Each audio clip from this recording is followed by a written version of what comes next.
में है कांग्रेस और भारतीय जनता पार्टी। अगर यहां पर लिया जाए तो कांग्रेस, भारतीय जनता पार्टी, समाजवादी पार्टी और बहुजन समाजवादी पार्टी, इन सभी पार्टियों ने किसी न किसी अपने एक महापुरुष को लेकर, उनके आदर्शों के ऊपर चलकर भारतीय राजनीति में प्रवेश किया और अपनी पार्टी चलाने का कार्य किया। कांग्रेस की बात करते हैं। कांग्रेस पार्टी ने पूजनीय महात्मा गांधी के आदर्शों पर चलकर अपनी पार्टी को चलाने का काम कर रही है। बापूजी का सपना क्या था कि भारत देश में रहने वाले दलित, शोषित, पीड़ित समाज में अभावग्रस्त जो जिंदगी जी रहे हैं, इनका उत्थान मेरी कांग्रेस पार्टी के द्वारा कैसे हो, यह विचारधारा इसकी थी, गांधी जी की थी। और गांधी जी के अनुयायी कांग्रेस पार्टी थी। यह वैचारिक मुख्य धारा उनकी थी। दूसरी पार्टी का हम नाम लेते हैं समाजवादी पार्टी। समाजवादी पार्टी ने राम मनोहर लोहिया को अपना आदर्श मानते हुए अपनी राजनीति शुरू की और आज भी उन्हीं के आदर्शों को मानकर राजनीति कर रही है। लेकिन उनके आदर्शों पर कितना खरा उतर रही है, ये हम सब लोग जानते हैं। उनका भी सपना क्या था, इस शोषित पीड़ित समाज को एक ऐसे माहौल में लाने कि समाजवाद की स्थापना हो जाए, मुख्य धारा में वो आ जाए। उनका भी सपना गरीबों के उत्थान का सपना था। तीसरी party Bahujan Samajwadi party. Bahujan Samajwadi party के आराध्य देव, देवता, महापुरुष डॉक्टर बाबा भीमराव अंबेडकर हैं। उन्होंने उनके आदर्शों पर चलकर अपनी पार्टी को आगे बढ़ाने का काम किया। डॉक्टर बाबा भीमराव अंबेडकर का भी सपना था शोषित, पीड़ित, अभावग्रस्त, सभी सुख सुविधाओं से वंचित समाज की स्थापना करना और पार्टी के द्वारा ऐसे कार्य करना कि ये लोग मुख्य धारा में आ जाएं। ये आदर्श लेकर के उन्होंने पार्टी बनाई। उनकी पार्टी के आधार पर बसपा आज राजनीति कर रही। बारी आई भारतीय जनता पार्टी। भारतीय जनता पार्टी ने अपना आराध्य देव माना पंडित दीनदयाल उपाध्याय जी को। पंडित दीनदयाल उपाध्याय जी का सपना था अंत्योदय, अंत उदय। उनका सपना था गांवों में, भारत में अंतिम छोर पर बसने वाला, रहने वाला व्यक्ति जिसके पास ना तो खाने के लिए कुछ है, ना तो पहनने के लिए कुछ है, ना रहने के लिए बिजली पानी की समुचित व्यवस्था नहीं है, उसका उदय शहरी मॉडल में कैसे हो जाए और वो मुख्य धारा में आ जाए, यही है अंत्योदय। हमारा कहने का मतलब, मैंने 4 पार्टियों का उदाहरण दिया और 4 पार्टियों के आराध्य मनीषियों का उदाहरण दिया। चारों पार्टियों के मनीषियों का उद्देश्य एक था, लेकिन क्या खरे उतर पाए और खरे नहीं उतर पाए, इसीलिए कुछ पार्टियां स्थापित हो गई। कांग्रेस ने 70 वर्ष राज करने के बाद गांधी जी के सपने को तार तार कर दिया। उसने गरीबों की चिंता छोड़कर सत्ता पर बैठे मंत्री, विधायक, सांसद, उनके उत्थान की बात सोचने लगी और सोचते सोचते वो घोटालों की सरकार बन गई। और जब घोटालों की सरकार बन गई तो स्वर्ग में जो आज स्थान प्राप्त है पूजनीय महात्मा गांधी, उन्होंने कहा मेरे नाम को लेकर राजनीति कर रहे हो, मेरे नाम पर आगे बढ़े हो, मैं तुमको श्राप देता हूं, तू नष्ट हो जा। क्या हुआ?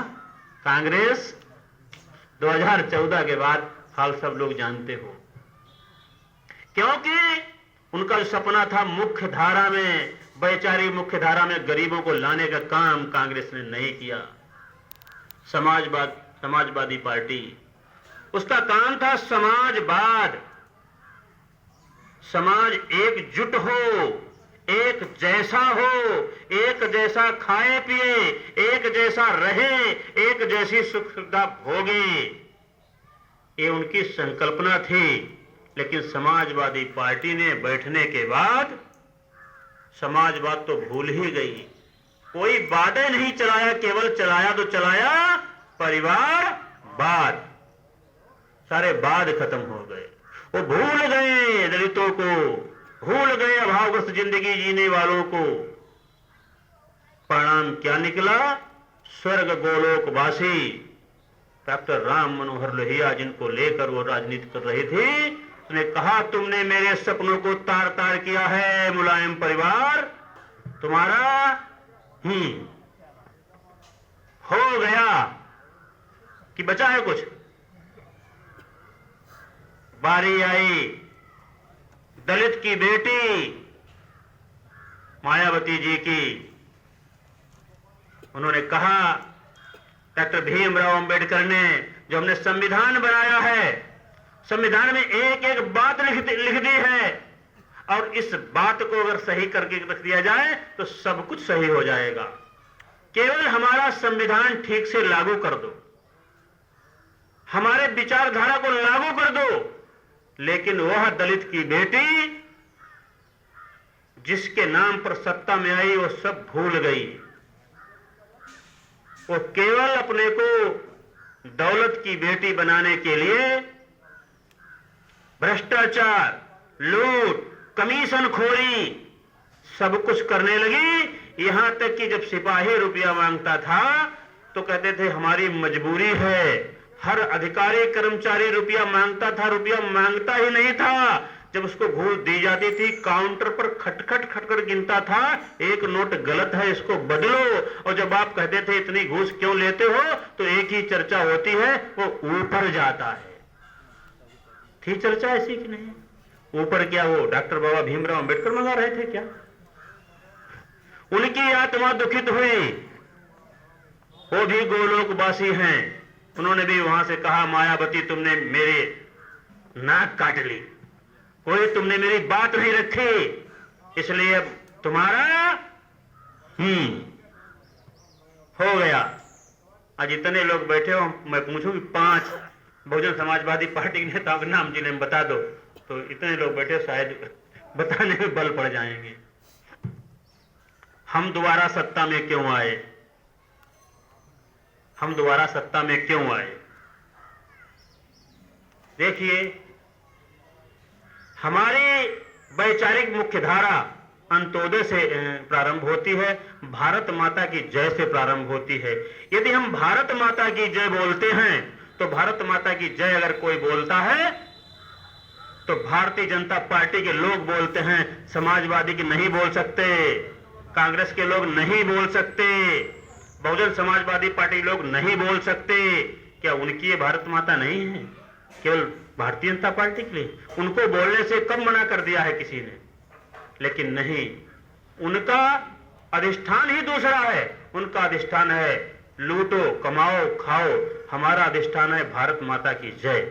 ऐसे ऐसे कार्यकर्ता जो अपनी गाढ़ी कमाई का पैसा और अपना कीमती बेश समय खर्च करके भारतीय जनता पार्टी की सेवा में लगे हैं। क्यों लगे हैं? क्योंकि यह भारत माता की जय अधिष्ठान पर काम करती है। और हमारी ये वैचारिक जो विचारधारा आज सही है, उसका कारण क्या है? उसका कारण यह है, सबसे पहले रघुकुल गुरुकुल हुआ करते थे। उन रघुकुल गुरुकुल में एक अच्छी शिक्षा दी जाती थी, समाज के लोग वहां शिक्षा ग्रहण करने जाते थे, वहीं रहते थे, वेद पुराण उपनिषदों की शिक्षा दी जाती थी, रहने की कला सिखाई जाती थी, बातचीत करने की कला सिखाई जाती थी और समाज में रहने की भी कला सिखाई जाती थी। और जब वह व्यक्ति उन सभी कलाओं में निपुण हो जाता था तो उसकी शर्म और झिझक छुटाने के लिए उसको समाज में भिक्षाटन के लिए भेजा जाता था, भले ही वो राजा के पुत्र क्यों न हो।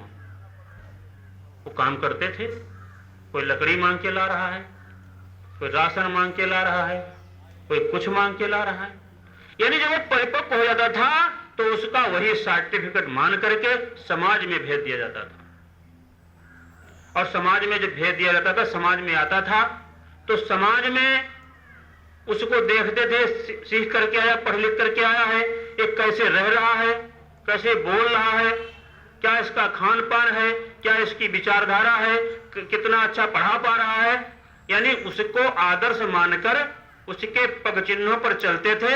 ये हमारी बनती थी संस्कृति। और यही संस्कृति जब पूरे समाज में फैलती थी तो वही संस्कृति हमारी भारतीय संस्कृति कहलाती थी। और इस भारतीय संस्कृति को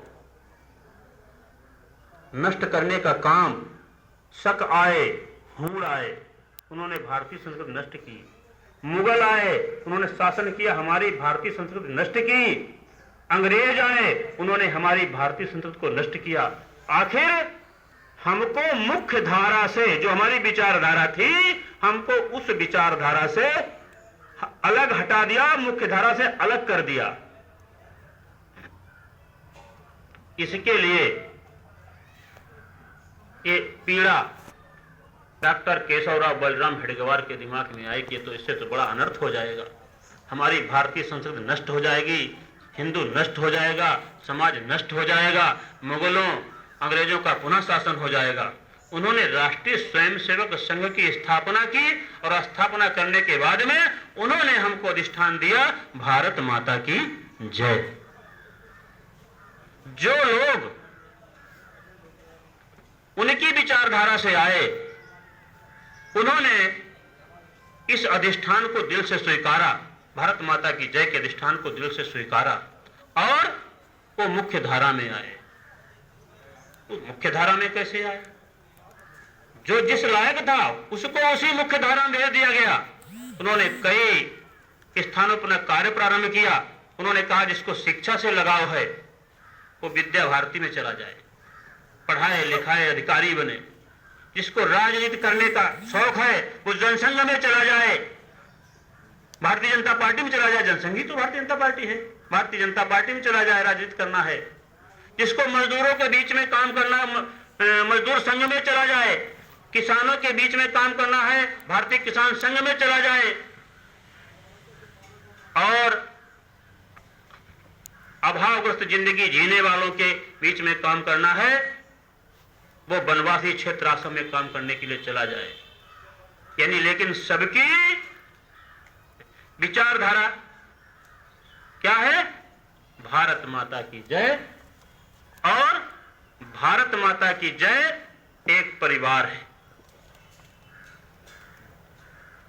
अब यहां तक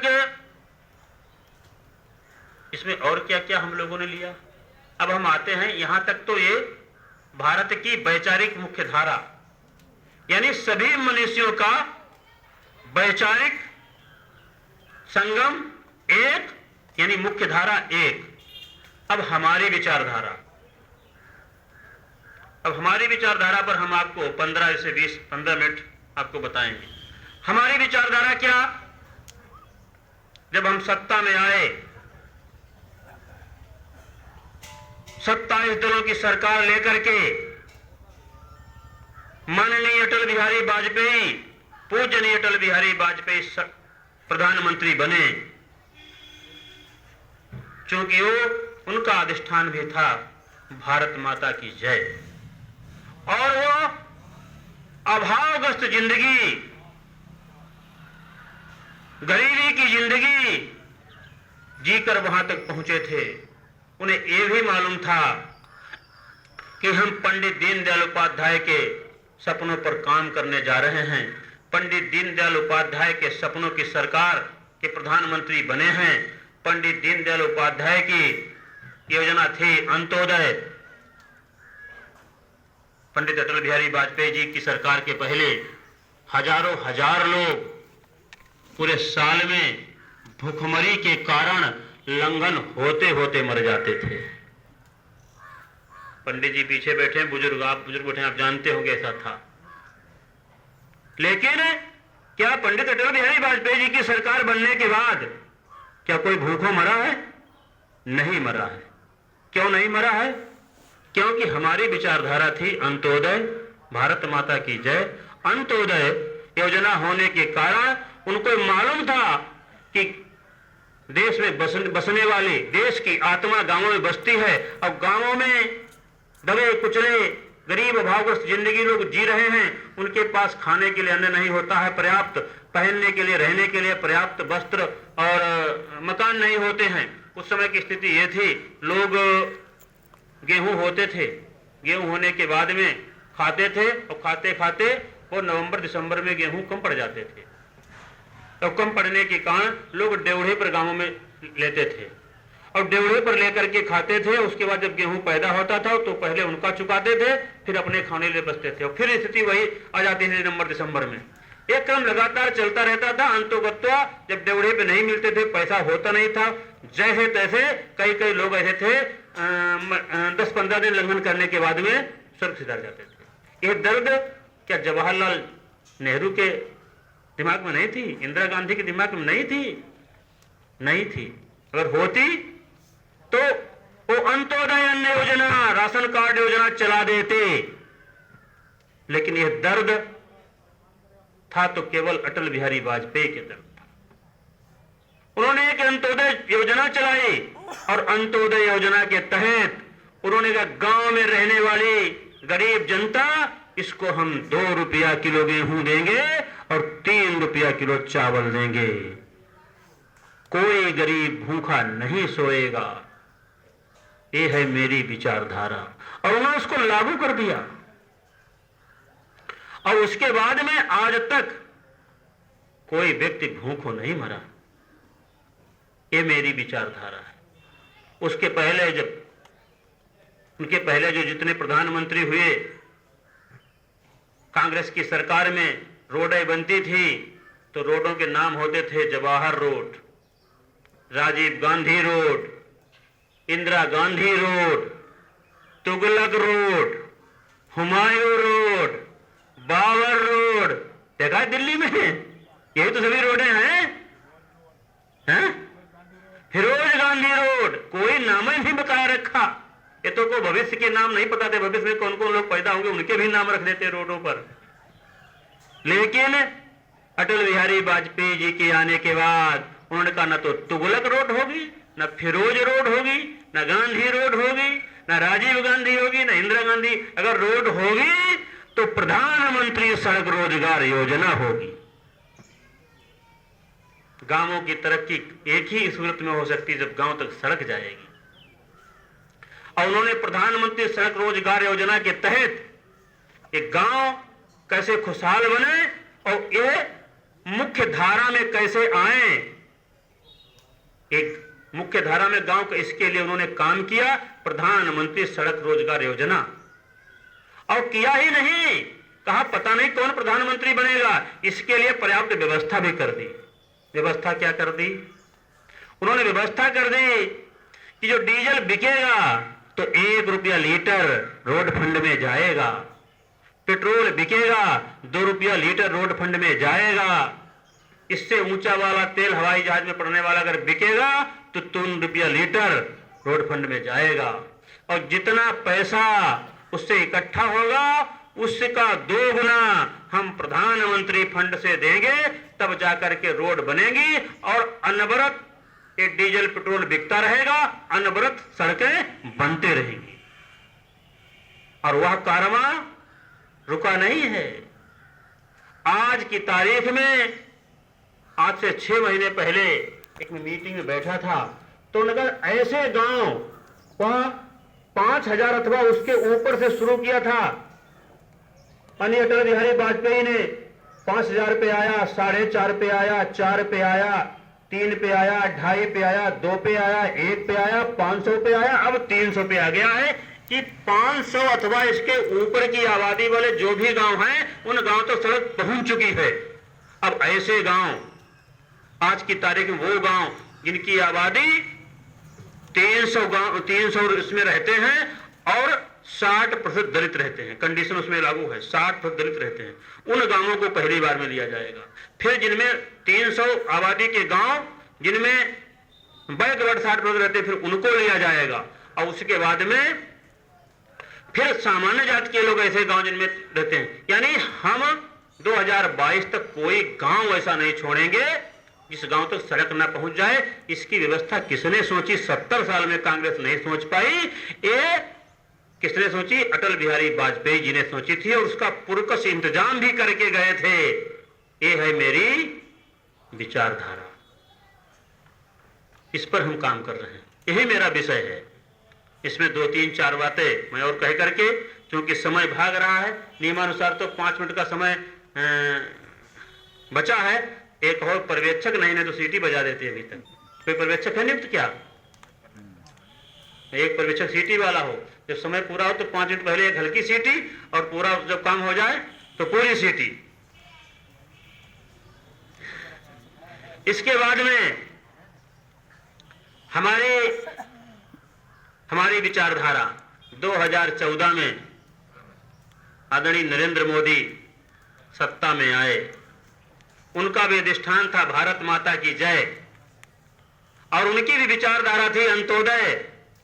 माननीय अटल बिहारी वाजपेयी जी सड़कों के मामले में अच्छा संदेश देके गए, अंत्योदय योजना का अन्न हमको देके गए। मनमोहन सरकार रही 10 साल, सारा प्रयास किया अंत्योदय योजना बंद हो जाए, लेकिन उसका कोई काट ही नहीं था। अंत्योदय योजना बंद करने का कोई काट ही नहीं ढूंढ पाए। अंतोगत तो आज भी चल रही है। 2014 में जब माननीय मोदी जी प्रधानमंत्री बने तो उन्होंने कहा कि हमारा लक्ष्य है अंत्योदय। अंतिम सीढ़ी के व्यक्ति का आदाय कैसे होगा? हम जो राशि देंगे उस राशि का बंटवारा हो जाएगा, बिचौलिए खा जाएंगे। किसी समय राजीव गांधी ने कहा था केंद्र सरकार से जब 100 रुपया जाता है गांवों में तो केवल 15 रुपया लगता है, 85 रुपया क्या होता है वो डाट सबको मालूम है। तो उन्होंने कहा कहीं ऐसा ना हो जाए मेरे कार्यकाल में, तो उन्होंने कहा कि सबसे पहले भारत में निवास करने वाले दरिद्र नारायण गरीब जनता जो एक एक खाता खुलवाने के लिए बैंक के चक्कर लगाते हैं, पंच प्रधान सभासद चेयरमैनों के चक्कर लगाते हैं, तब जाकर के उनका एक खाता खुलता है। हम इस बैन को हटाएंगे। गांव भारत में रहने वाले प्रत्येक व्यक्ति को जनधन योजना के तहत खाता खोलना है, और खोलना ही नहीं, 40 करोड़ 30 लाख लोगों के खाते खोल दिए। यदि वो खाते खोले ना होते तो कोरोना कार्यकाल में 1500 रुपए महिलाओं को कैसे मिले होते? यदि प्रधान से बंटवाए होते तो क्या होता? क्या होता?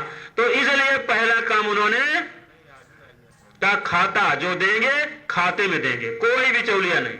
पहला काम, ये हमारी विचारधारा।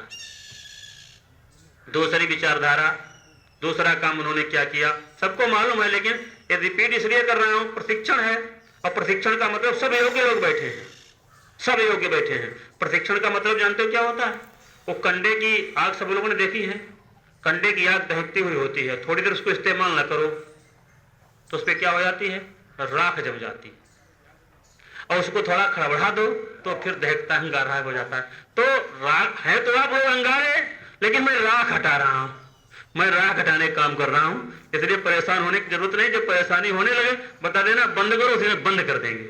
हालांकि मेरा समय तो पूरा हो गया इस सत्र का, क्योंकि हम लोगों को करना है 1.5-2 घंटे तो 10-15 मिनट और सही।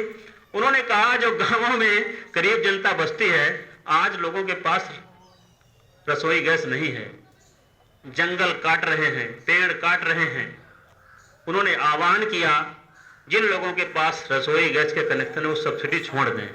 लोगों ने सब्सिडी छोड़ दी। इतना पैसा इकट्ठा हो गया, उस पैसे का क्या हो, विचार किया गया जो लोग गैस कनेक्शन नहीं ले सकते इनको निःशुल्क गैस कनेक्शन दे दिया जाए। और दे दिए गए सबको निःशुल्क गैस कनेक्शन, और दे ही नहीं दिए गए, कोरोना काल में फ्री गैस भरी गई,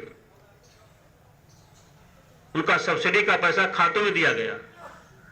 इससे दो फायदा हुए, एक तो जो हरे पेड़ कट रहे थे ईंधन के लिए उनका रुकना हुआ, दूसरा जो माताएं बहनें खाना बनाती थी, धुआं लगता था, उनकी आंखें खराब हो जाती थी, फेफड़ा खराब हो जाते थे, वो समस्या रुकी। तीसरी बात, जो बच्चे जिनको स्कूल जाना चाहिए था वो लकड़ियां बीनने जाते थे। यानी 3 फायदे हुए। ये हमारी विचारधारा है, तीनों लोगों को 3 चीजें सही हुई। पेड़ कटना रुके, बच्चे शिक्षित होने लगे और महिलाएं ठीक से खाना बनाने लगी। उसके बाद में चौथा काम उन्होंने क्या किया, 2014 में जब सरकार बनी उस समय पर माननीय रेखा अरुण वर्मा जी सांसद बनी, उन्होंने मुझे प्रतिनिधि अपना बना लिया। तो बैठकों में जाने का अवसर प्राप्त हुआ। तो जब बैठकों में जाते थे तो एक बिजली की समस्या सबसे तगड़ी थी। गांव में बिजली नहीं थी उस समय पर। 147 गांवों में अध्यक्ष जी बिजली नहीं थी, मोहम्मदी विधानसभा के 47 गांवों में। क्योंकि मैं यहाँ का प्रभारी था, उनका प्रतिनिधि था। एक कैसे पूरी हो। 2012 के चुनाव में माननीय लोकेंद्र प्रताप सिंह जी के साथ मैं वोट मांगने के लिए गया था भोगीपुर मनी में। तो भोगीपुर मनी के लोगों ने इकट्ठा होकर, शाम का वक्त था, उन्होंने कहा मुझे कुछ नहीं चाहिए, सड़क नहीं चाहिए, राशन नहीं चाहिए, कुछ नहीं आपका चाहिए, मुझे बिजली चाहिए। और क्यों चाहिए बिजली? हम लोगों की शादी होती है, शादी में दहेज में हमको बिजली का सामान मिलता है, वो सब कबाड़ा रखा है। और किसी रिश्तेदार को मांगो दे रहे हो तो वो कबाड़ा किए दे रहा है, उसका क्या करें हम? हमको बिजली चाहिए। उस समय मुझे वो वाकया आज भी याद है, माननीय जी ने बेटे की सौगंध खा के कहा था कि अगर मैं विधायक बना तो सबसे पहले बिजली आपके गांव को आएगी। क्योंकि उस समय पर विधायक निधि से बिजली लगती थी। तो मुझे वो आज भी याद है वाकया। लेकिन 2014 में जब मोदी जी की सरकार बनी तो उनकी विचारधारा क्या थी? अंत्योदय। उन्होंने कहा प्रत्येक गांव में बिजली मुझे पहुंचानी है। दीनदयाल ग्राम ज्योति योजना के तहत पूरे गांव में बिजली पहुंचानी है और उन्होंने एक एक गांव को ले लिया। आप समझिए 2014 से लेकर 2018 तक माननीय रेखा वर्मा जी के सौजन्य से, माननीय लोकेंद्र प्रताप सिंह जी के सौजन्य से आज की तारीख में मोहम्मदी विधानसभा का एक भी गांव ऐसा नहीं बचा जहां बिजली न हो। यह है मेरी विचारधारा। और यही ही नहीं, कहानी यहीं पर नहीं रुकी। जब 2017 में भारतीय जनता पार्टी की सरकार बनी, उन्होंने कहा था हम गांव गांव बिजली पहुंचाएंगे। योगी जी ने कहा तुमने गांव गांव पहुंचा दी तो हम घर घर पहुंचाएंगे। उन्होंने निःशुल्क बिजली के कनेक्शन गांव में घर घर दे दिए। आप लोग शहर के लोग रहने वाले हो, नहीं जान पा रहे हो, हम लोग गांव में रहते हैं, हमारे गांव में बहुत फ्री कनेक्शन हुए। हाँ, सौभाग्य योजना के तहत, देखिए देखिए बता दिया, उस सौभाग्य योजना के तहत घर घर कनेक्शन दिए। अब कनेक्शन में दिया क्या क्या, ये नहीं कनेक्शन जुड़वा लो अपना। हम लोग जब लेते थे 2500 रुपए देकर के, मतलब तो 2500 रुपए देते थे, अपना बोर्ड लाते थे, अपना केबल लाते थे, अपना समितियां लाते थे। लेकिन उन्होंने क्या किया, उन्होंने बोर्ड भी दिया, उन्होंने केबल भी दिया, उन्होंने बल्ब भी दिया और एक वो टेउटका वो पाइप भी दिया। इतना दिया और फिर भी इसमें एक लाइन थोड़ी और जोड़ देता हूं। 2017 के पहले जब बिजली आती थी तो कहते थे ये हफ्ता कौन सा चल रहा है, कहते थे नहीं कहते थे? शहरों में आप लोग नहीं कहते थे, लेकिन देहात में हम लोगों के हफ्ता क्या भी था। कहते थे कौन सा हफ्ता चल रहा है, तो कहते थे दिन का चल रहा है, कहते रात का चल रहा है। अब भाई कौन सा हफ्ता चल रहा है बताओ? इस समय हफ्ता ही खत्म, 24 घंटे योगी जी ने हफ्ता खत्म कर दिया। क्या तब बिजली नहीं थी? अब इतनी ज्यादा बिजली हो गई। हमने गांव गांव बिजली पहुंचाई, हमने घर घर बिजली पहुंचाई, हमने हफ्ता खत्म किया। ये है मेरी विचारधारा। गरीब जनता मुख्य धारा में आ रही कि नहीं आ रही? इस पर किसने काम किया? कांग्रेस कर पाई? सपा कर पाई? बसपा कर पाई? नहीं कर पाई। केवल भारतीय जनता पार्टी कर पाई और कर रही है लगातार। इसमें कई अभी ऐसे बिंदु हैं, लेकिन समय समाप्त है। तो आगे बचा है। तो ऐसे ही बहुत से अंत्योदयी विकास हुए। राशन कार्ड में अमूलचूल परिवर्तन हुआ, कोटेदार बेच लेता था, मशीन लाए, स्वीप मशीन, अब नहीं बेच पा रहे हैं। घर घर गैस कनेक्शन, बिजली के कनेक्शन, और इसमें अभी मुख्य इसका एक अंतिम बात जो बतानी वो भी बताऊंगा। हमारी विचारधारा, अभी हमारी विचारधारा अंतिम पुट नहीं हो पाया, 5वां अध्याय नहीं हो पाया। 2017 में चुनाव लड़ रहे थे, हमने कहा हम कर्जा माफ करेंगे। सरकार बनते ही 1-1 लाख का कर्जा माफ कर दिया, माफ हो गया। सुना सब लोगों ने कि नहीं? उसके बाद में हमने कहा किसान सम्मान निधि देंगे, और किसान सम्मान निधि हमने सबको 6-6 हजार रुपया वार्षिक दे दिया। किसी को 3, 4, 5 किस्तें आ गई हैं। इन सबका निचोड़ क्या है? एक वो भी लोग कर सकते थे, उन्होंने कुछ किया, लेकिन उन्होंने किया क्या? 5वां अध्याय है ये, बिल्कुल उसके बाद समापन। उन्होंने एक काम नहीं किया। हमने जो कुछ किया उसको करने में हमने हिंदू नहीं देखा, हमने मुस्लिम नहीं देखा, हमने सिख नहीं देखा, हमने ईसाई नहीं देखा, हमने दलित नहीं देखा, हमने अगड़ा नहीं देखा, हमने पिछड़ा नहीं देखा। जो दिया सबको दिया, और जब सब विकसित होंगे, सबका विकास होगा, तभी तो मामला विकसित होगा, तभी तो हम मुख्य धारा में ला पाएंगे लोगों को। शेष पार्टियों ने यह नहीं किया। यही 5वां अध्याय है, और इसी का नाम है सबका साथ सबका विकास। यही है भारत की वैचारिक मुख्य धारा, और ये रही हमारी विचारधारा। जय हिंद, जय भारत।